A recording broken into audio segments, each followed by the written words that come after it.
Hounded by a relentless press, indifferent family, and a coterie of supporters who leaked the most intimate details of her life, Princess Diana struggled to find her authentic self. What no one knew at the time was that Diana was seeing a private voice and presence coach during the 2 years just before her death. Stewart Pearce secretly helped her find her authentic voice and taught her how to share her messages of hope, empowerment, kindness, and authenticity with the world. Now, 24 years after her death, Stewart's book, Diana, The Voice of Change, throws new light on this most famous woman of her time and the most photographed woman in recorded history. Stewart Pearce reveals the real essence of who Diana truly was and shares the joy that created her immense public popularity. He shares the internal work she accomplished to enhance the radiance she shone into the world with brilliance, and how you too can be transformed into finding your own authentic, shining signature sound and radiance. Don't go away. We will be right back.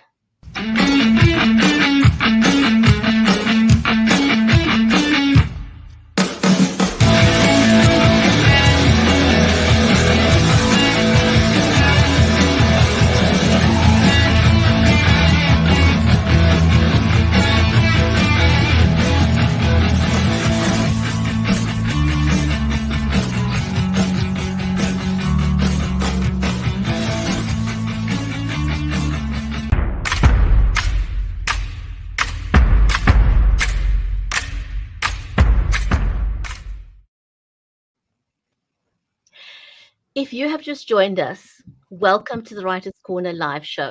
I'm your host, Brigitte Lambanda from Cape Town in South Africa, and our live stream is made possible by Creative Edge, StreamYard, and BeLive Media, helping you make meaningful connections. This is an audience-centric show, so whether you're watching us over on Amazon Live, on Facebook, Twitter, YouTube, LinkedIn Live, a very warm welcome to you. Do say hello.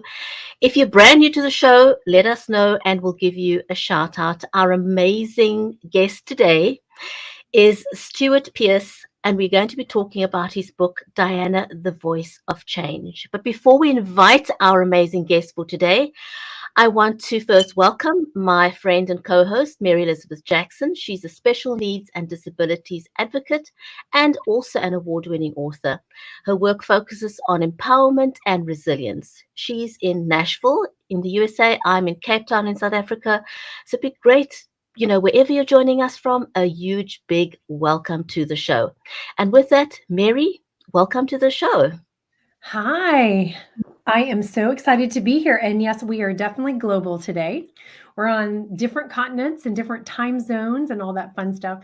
And I'm so excited to be here with you and to meet our guest. We have been looking forward to this because we are fans of his. We are fans of his writing and his work. And, he's a pretty special guy, isn't he? Absolutely is. So again, if you're watching the show, a warm welcome. If you are watching us over on Amazon Live, you will notice that our featured book for today, Diana, The Voice of Change, is in the carousel. There we go. Yes. It's a beautiful, beautiful book. And you'll also notice that along with our featured book, there's a couple of other books in there. And now hopefully I'm not going to drop my iPad. But, we've been running the Writers' Corner live show for over 3 years. And we've had amazing guests and authors from all over the world. So you will notice that a good couple of some of these backstories we've highlighted on the show before. So have a look through the carousel. But don't forget, our book for today, Diana, The Voice of Change, is the very first book in the carousel. Yes, so go get your copy. Yes. Absolutely. So for those of you who may not know Stewart Pearce, he's long been one of the world's most esteemed masters of voice. And he has helped famous people such as Vanessa Redgrave, Michelle Williams, Minnie Driver, Emilia Clarke, as well as famous politicians such as Margaret Thatcher, Benazir Bhutto. She is, if you don't know, a Pakistani politician and the first woman to head a democratic government in the Muslim majority country. And that's just one of the many luminaries he's helped. But he says that his biggest challenge was Princess Diana. So let's invite Stewart to the show, shall we?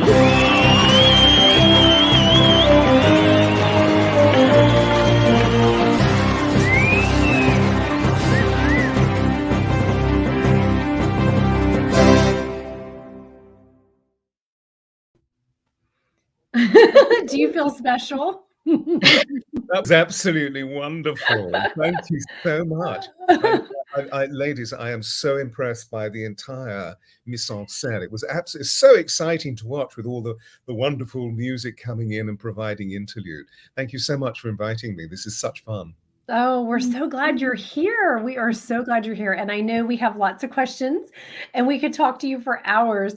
But we are gonna, we want you to tell us, we have some questions for you and we can't wait to hear what your stories are because you've lived a very amazing life. Yes, you have. So you've worked with some of the most influential people over, many, many years, 20, 30 years. I'm not quite sure exactly how long that's been, but you did say that Diana was one of a little more. some more zeros. But you did say that Diana was one of your biggest career challenges. Now, I want to know, how on earth did you connect with somebody as amazing and phenomenal as Diana? What's the story behind that? Of course, but may I very quickly insert that she was not a challenge at all. I don't quite know where that word has crept in.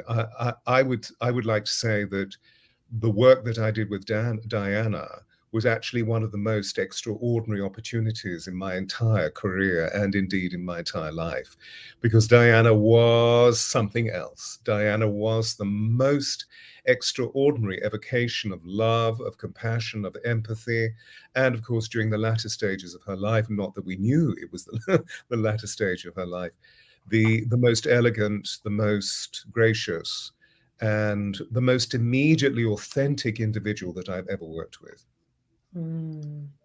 Yes, she, and isn't it sad that somebody who exudes that much inside of herself that comes out toward others is very misunderstood and not highlighted and loved by everyone.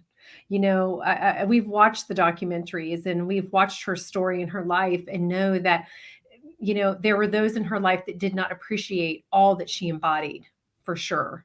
And it's really sad that happened to her. And, we do want to ask you, being able to work with her was, like you said, one of the most extraordinary experiences in your life.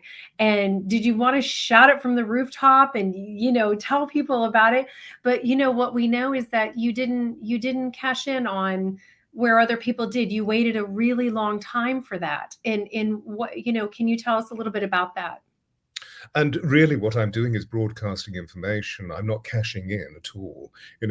One or two people in the press have been rather vitriolic and attitude towards me and said, oh, well, you're cashing in now. Well, no, actually what I'm doing is disseminating information. So the way that I met Diana was through is it possible to see you when I speak? Is that okay? Oh, yes, absolutely. Absolutely. I'm talking to myself. Oh, yeah. She's trying to make you look larger than life. I have worked on my narcissism over the years. It's a little bit narcissistic. So I was asked if I would work with Diana around 93, 94 by a very extraordinary woman in Diana's life and indeed in my own life. And this was a remarkable woman by the name of Mara Burney, who alas is now dead. Mara owned a restaurant in a very salubrious area of London and was known as the sort of go-to restaurateur. For example, the Stones, meaning the Rolling Stones, would call Mara on her personal phone not on cell, of course, because it was before, this Right. created, saying, after a concert saying, Mara, could you make us spaghetti? And she would get up and make the boys spaghetti. I mean, that's the sort of person that Mara was. So she introduced me to some extraordinary people, the great and the good, or maybe not the not so great and the not so good. But one of the people that she wanted me to be introduced to was Diana. And initially I eschewed it because I thought, how can I possibly be for Diana what I feel Diana needs? At the same time, she was surrounded by the brouhaha of the paparazzi, which was vicious and cruel, and rather as though she were in the Colosseum, the way she was being attacked. When I say the Colosseum, of course, I'm going back way back into Roman history.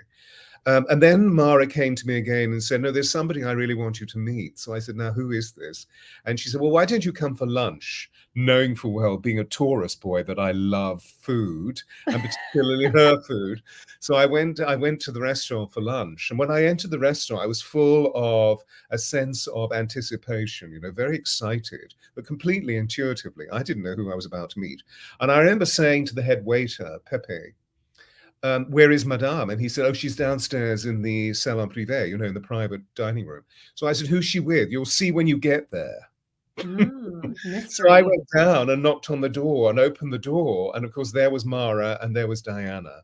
And Diana leapt up and grabbed my arm and said, you will work with me, won't you? It was an instantaneous. She was such fun, such a darling. And of course, I was met by her face here and those exquisite blue eyes, and I fell in love. I don't mean in an appropriate way. I know. In a way of being in awe, in wonder, and indeed in adoration. So I already was that, but that was all tanked up very considerably. But I very quickly said, if we work together, let's allow our relationship to be completely confidential. And the reason being... was that your idea or her idea? It was my idea, because she had worked over the years with a number of psychotherapists or healers, coaches, and then they had taken their stories to the daily papers. So she was deeply scarred with betrayal. And I wanted her to know that that was something that I could never, ever do, that I was pledging myself to her in complete confidentiality. So nobody knew. She came to me. I never went to Kensington Palace. Whenever she needed me, she called me on her cell phone, because in 95, 96, 97, cell phones had just come along. Yes. And we developed this very confidential relationship, which, of course, now in the perspective of her chronology, we see as being 2 very remarkable years of her lamentably very short life. Because she moved. I came along just as the Martin Bashir interview was broadcast by the BBC.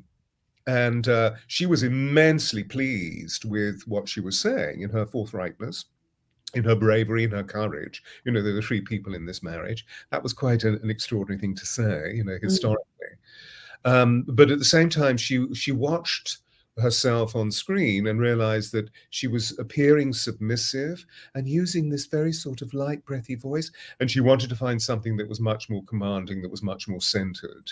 And so I introduced to her the basic thesis of what we could look into to improve her spine, so that she was always focused through her spine.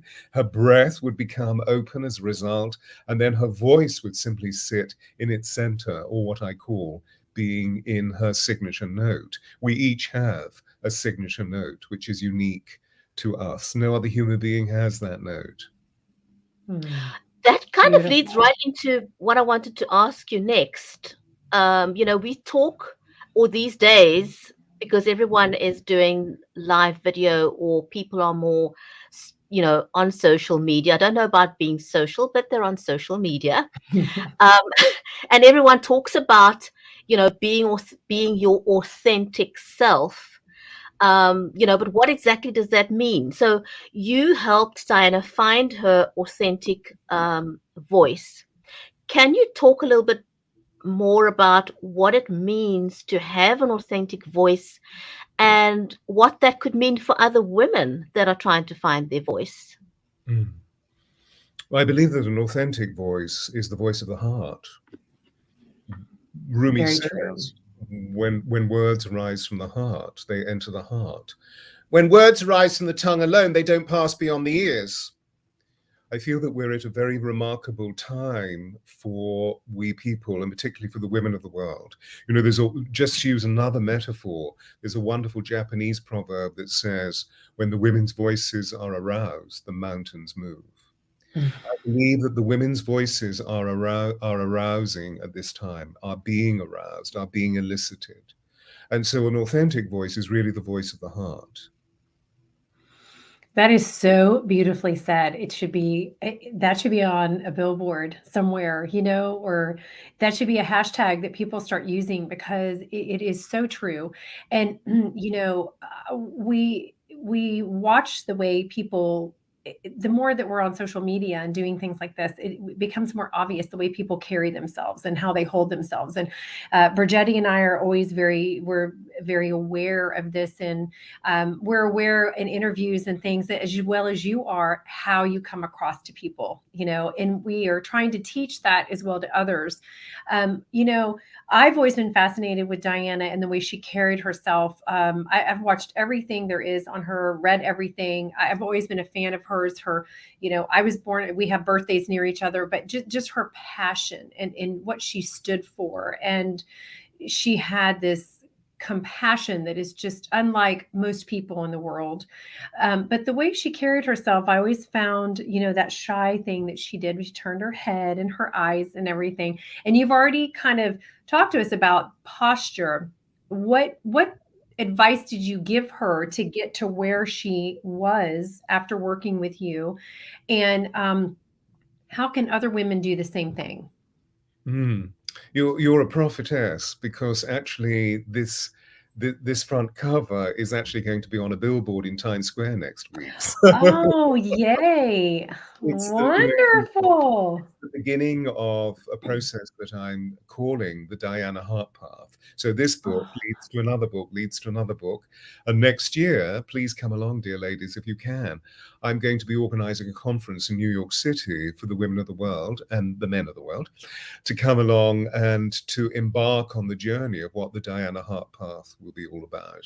And a very remarkable woman in the world, who's an international figure, very renowned, famous lady, has promised me that she will come and be the keynote, etc., etc.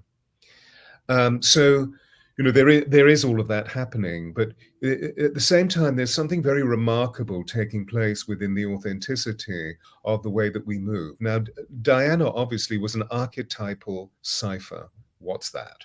Well, it's a human being who is evoked through a level of anointing, meaning that she obviously, as a human being, had a very remarkable role to play that literally affected the hearts, the minds, the souls of all of us, even those people who are her greatest critics. And isn't it interesting that she arose from that aristocratic bases, but never, ever, ever dreamed, wanted a very ordinary life, never, ever dreamed that she would eventually become the wife of Prince Charles, the Princess of Wales. She never dreamed that. But in so doing, she wanted to carry the absolute immediacy, authenticity, and gentleness of her empathic nature into an institution that was emotionally very withdrawn. Unavailable. Unavailable, exactly. For all sorts of understandable reasons. I mean, I don't say this as a criticism. It's just an observation, which isn't necessarily applicable in today's credence, because what we're all doing is looking into each other's eyes for the first time, possibly in 250 years, and saying, oh my goodness, there's another human being there. And how do we regard that human being? Are we really processing our whole energy through common decency and mutual respect? Wherever we go, we hear collaboration, co-creation, parity, equity coming together. And it's being led, I feel, by the women of the world. So putting it into the context of this book, why did I wait all this time? Well, again, Diana was immensely intuitive. And the last time I saw her, really en passant, as intuition often can be. I was, she was going on holiday with the two boys to the south of France with the Al Fayed, with Dodi and his father, Mohammed Al Fayed, on that extraordinary boat.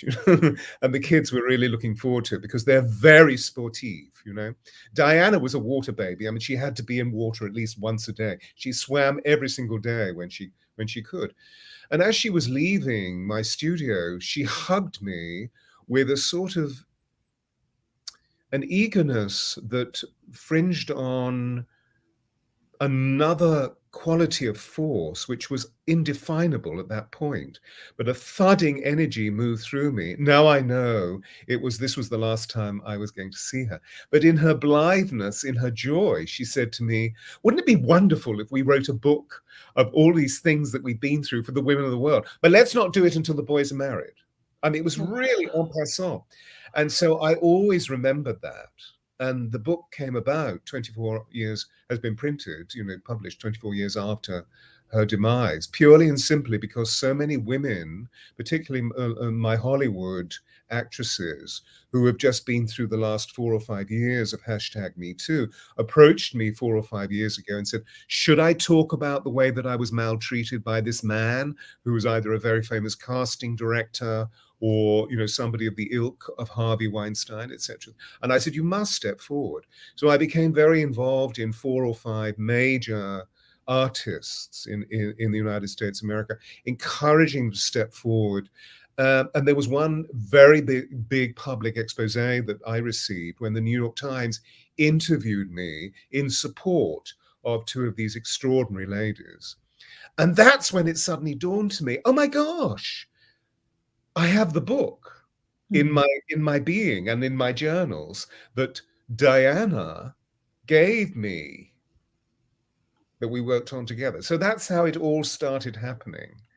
To move us forward into this space today, where after the most catastrophic world phenomenon, meaning COVID, that we're all arousing out of that rather traumatic period where we're beginning to realize I am different.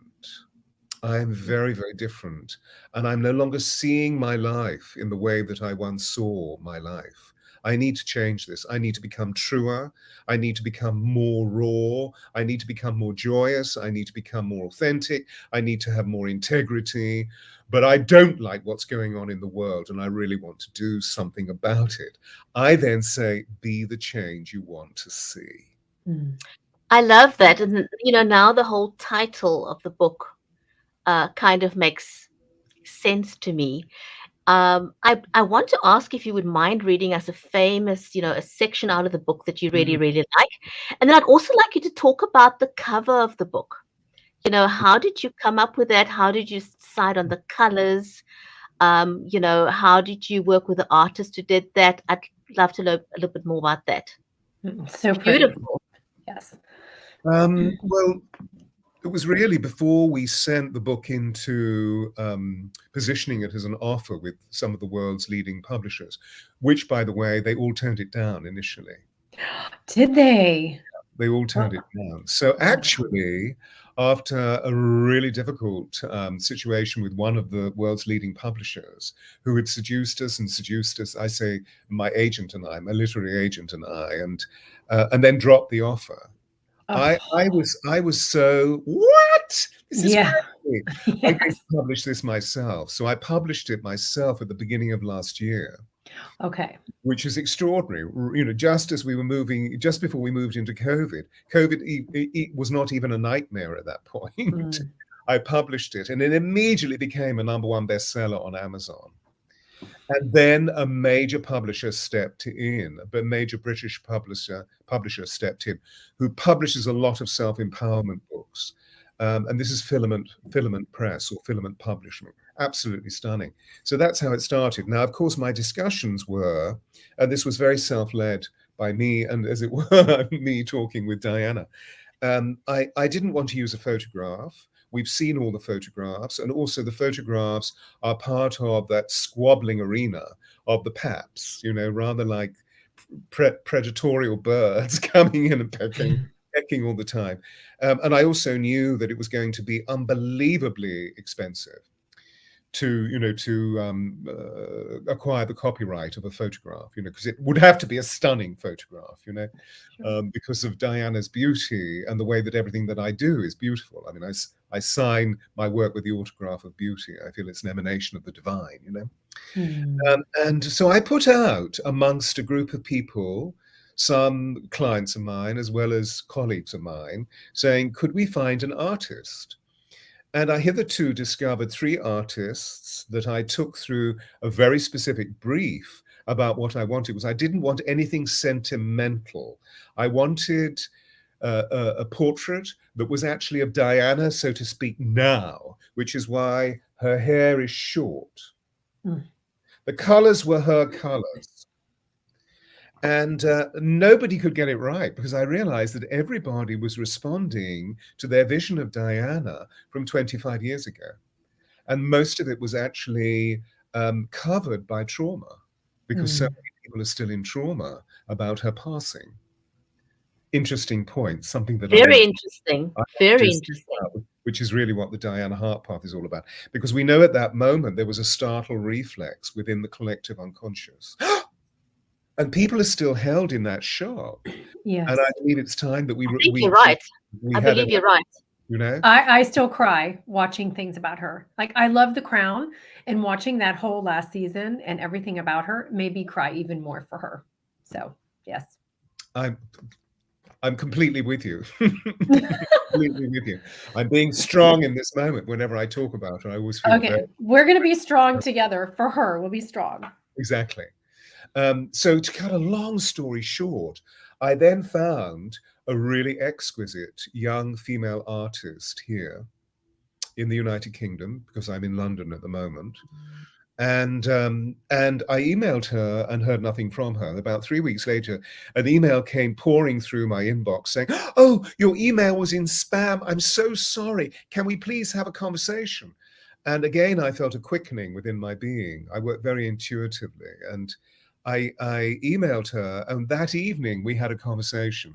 And again, I fell in love with this beautiful being that is attributed and honored within the book. And she said, I know exactly what you want. And about 2 days later, this came along. Wow. That is beautiful. Fascinating. Beautiful. Fascinating. Yes. Led by Diana. Of course.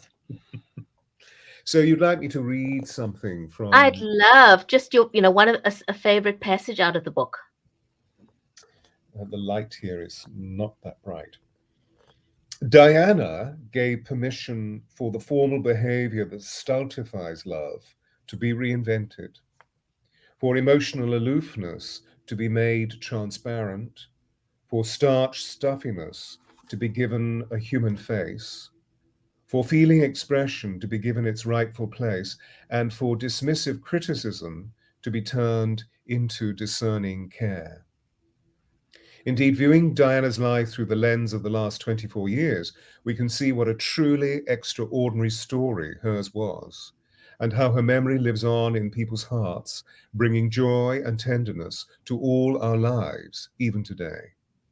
Each climax and nadir of her extraordinary story appears to have been crafted by a sage writer of an ancient Greek drama. And within this book, we will explore the full significance of this extraordinary person and how her personal odyssey, the sojourn of a heroine's quest, was wrought by archetypal significance. Beautiful. Wonderful. Thank you so much, Stewart. I could just sit here and let you read to us for the rest of the day. Oh, bless you. Bless you. It's so beautiful. It's so eloquent. Oh, it's so, we're very excited for you to be here and to share this with us. And what an honor it is. Have you had any pushback from the royal family on this at all? Or have they just kind of left you alone? Well, I did tell the boys, of course, because I've known them for some time, but there is royal protocol, which means, well done, That's all we can say. Gotcha. At the moment, you know, at the moment, yeah, the royal family do not get involved in personal witness, you know, and particularly as something as controversial as Diana. And Diana, as we know her in her legacy, you know, through the Diana Award, through this book, through other extraordinary tributes that are being paid to Diana at this time, the royal family always remains very, very, very quiet. One can appreciate that. So, you know, considering how you helped Diana on her journey of finding her authentic voice, you mentioned, the Me Too movement. There are a lot of women who have been silenced over the years. So if there are women out there who are still feeling silenced, who are feeling disrespected, what would your advice be to them so that they could find their voice and speak out with authority? Well, the first thing is we need to decide what we wish to say. I mean, thought creates reality. And so we need to decide, what is it that I want to say? Not how am I going to say it, but what is it that I want to say? The how comes much later. And not only what, but why. Because the unbridled passion of the free voice is right at the very kernel of what true authenticity is. So that's the first thing. I would then say share with kindred spirits, share. And automatically through that quality of sharing, the what and the why, that we begin to move into the trajectory of our own souls. And hopefully those people that we're speaking to are discerning people who will support and provide the individual with support and love and care. That's where we could start. But you know, I could go on and on and on and on listing so many different priorities, but that's where it really starts. Of course, what's happened for most of you amazing ladies is that you've kept your voices very unbreathed. And so your voices can often be very light. I mean, this is something that I would call a half voice, you know, because you can hear that I've cut out a lot of the resonance in my voice. And so it feels as though I'm being very light. But of course, this doesn't disturb anybody. And one of the key things that you ladies, it feels from my experience of helping ladies to find their voices, is that you've often felt it felt very ill at ease about the men in your life receiving your true sovereignty. So if I go right into my note here, you can feel the weight of my voice. It's very balanced within the harmony of my body, but it also has authority. It has gravitas. So as soon as we move away from that submissive thing, the first thing to do is to find out, how do I breathe? Because as soon as we breathe, the breath is a support mechanism for positioning the sound, so that we can literally position our voices in speaking just as we position them when we sing, which I think is one of the reasons why the Italians say "e parlare e cantare," you know, to speak is to sing is to speak. And that automatically, you see, when someone moves into that level of harmony, they feel so relaxed within, even though the objective may be on some level daunting, that we feel so relaxed within. As soon as we feel that harmonic balance within, that we automatically find our power, and then the passion really ignites, our radiance ignites. And what's interesting when we do this is the people that hitherto did not listen beforehand suddenly listen. That's the extraordinary thing. You know, I've worked for years and years and years and years in major theatres around the world, and particularly Shakespeare's Globe Theatre, where I was Master of Voice for nearly 15 years, was part of the original team that created the reconstruction. And there, the actors are actually seen by 1,600 people, normally each performance, you know, twice a day in season, because it's an open air theatre. So this is on the south bank of the River Thames, just opposite St Paul's Cathedral. Obviously, it's not open during the winter time because it's so cold. You know, during the summer season, 1,600 people are watching you, and the audience and the actors share the same light. So if you're not being really good, then the audience tell you. They start to get very restive. And What I was able to do is to open up the signature note of each of the wonderful actors that came to the theatre, so that they immediately became magnetic. And that's what I'm relating to, you know, that when we find our note, we become magnetic. And that I like happens when you're a singer too.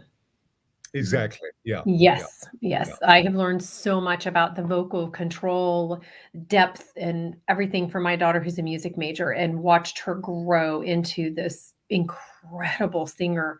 And it's all of that, you know?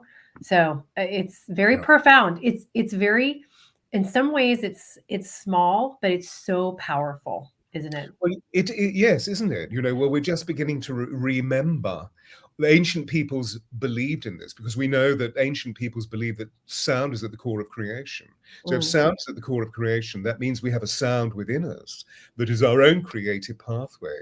And so today, you know, what's really interesting is we know that the eye, the optic, has been used as a security device to open up channels of security. Just simply, you know, on my cell phone, I can go straight into my bank account just by holding it up to my face. But now, voice identity security is being used, because we know in cyberspace that the voice is the purest way of being able to communicate the center, the essence, the identity, the persona of the individual.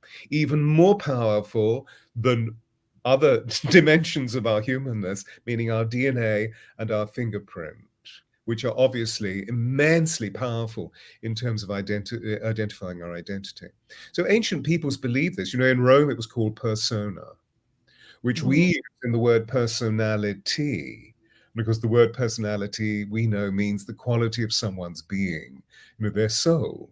But actually, if we go back in history, persona in Latin means per through, sona sound. So they worked to find their voices, and therefore had the right to speak. And in Rome, it meant we became persona grata, meaning you had the right to speak, or you were persona non grata, meaning you gave your voice to your master. Isn't that interesting? Fascinating. Absolutely fascinating. And how many of us do that today still? We give it away. We give it away every time that we're pleasing and want to be accepted and not confident in who we are. And, you know, I always teach about that, you know, we have to figure out in life what our truth is, not the world's truth. What is our truth? And then the rest of it doesn't matter, because then you're walking in your integrity and your path. Yeah, absolutely. Completely concur. Yeah, absolutely. Yes. You know, Well, another thought that drops in after 9/11, the majority of the people that were imprisoned in Guantanamo Bay were called non-persons. Their voices were taken. yeah. That's crazy. Stewart, thank you so much. This was amazing. We could talk for hours. Thank We'd you love to for have you back on. Bless you. Bless you. Thank you. thank We you would for the love- book. We look forward to the sequels. Yes, I'm already writing the next book. Oh, good. And I want to come to New York, so we have to connect. So yeah. I have an idea that we can exchange, Mary. So I'd love to write, send you an email post our time together now about an idea that I have of a co-creation. Oh, absolutely. Yes. We are women hear us roar, and the men who support us who roar along with us, right? Absolutely. That's the way it works. That's the way it works. Stewart, thank you so much for your time. Thank you for sharing the backstory of the book, Diana, The Voice of Change, with all of us. It's a beautiful book, beautiful colors, beautiful artwork, just amazing. So thank you for that. And anyone who's watched the show, again, if you missed the introduction, the book is available on Amazon. If you're watching the show on Amazon Live, it's in the cart. So it's very easy for you to simply go and get a copy of the right? book. Just click or swipe. Just click and swipe. Thank you so much, everyone. Thank you, Stewart. Thank you for watching us. And if you're watching the show on the replay, welcome to the replay. And thank you for watching. Thank you for joining us. Take care, stay safe, and we'll see you on the next episode of the Writer's Corner live show.